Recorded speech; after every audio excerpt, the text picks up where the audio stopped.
Hello, everybody.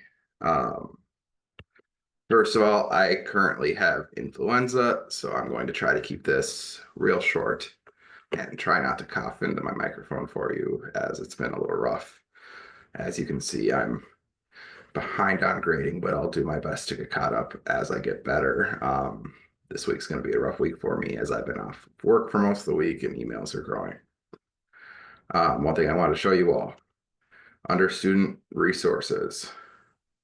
If you go to library and academic support services, right here, you can search and you can click scholarly and peer reviewed only. That is amazing.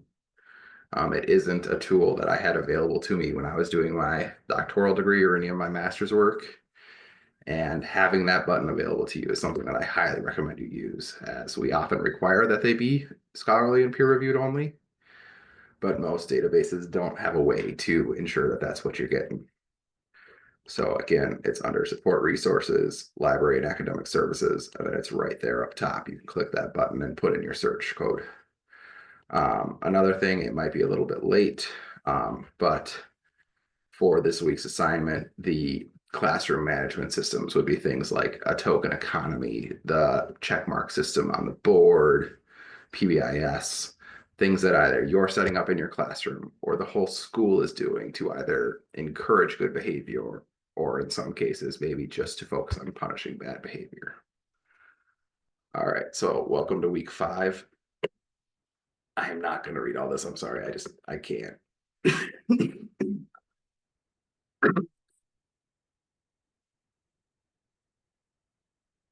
This week, we're going to focus on trauma and learning and executive function and trauma.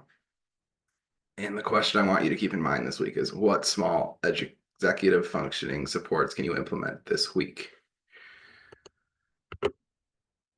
Those are our learning objectives. You just have this video and then a couple of chapters to read and discussions board learning activities. And then to start working on assignment 3, which we'll look at in a moment. Here are your 2 discussion boards. Please remember to include a citation and to respond to 2 peers for each one of them.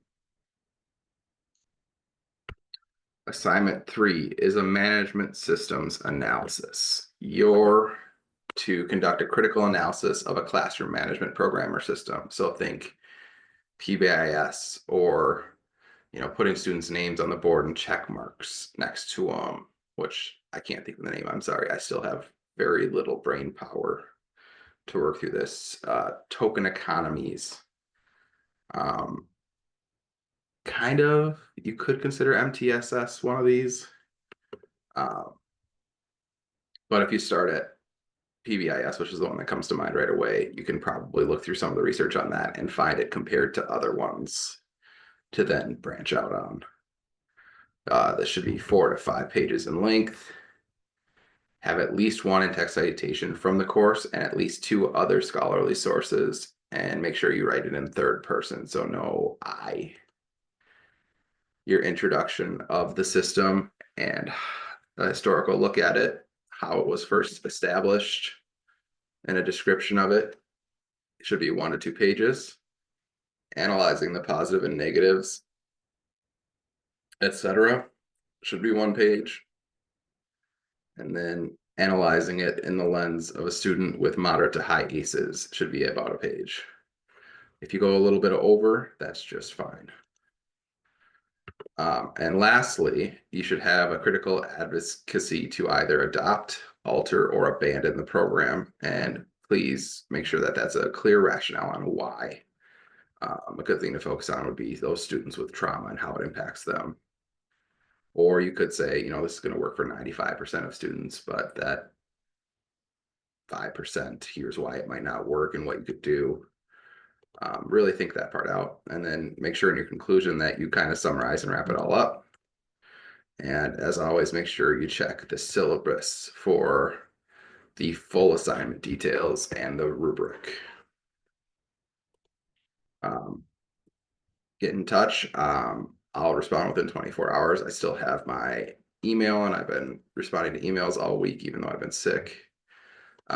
have a great week. I hope all of you are able to avoid this stuff as it's rough. It's hit my workplace really hard, and I hope it's stayed out of your workplaces. I know that my son, who's in kindergarten, had like over half of his class out on Friday, so hopefully it's not hitting your schools too hard.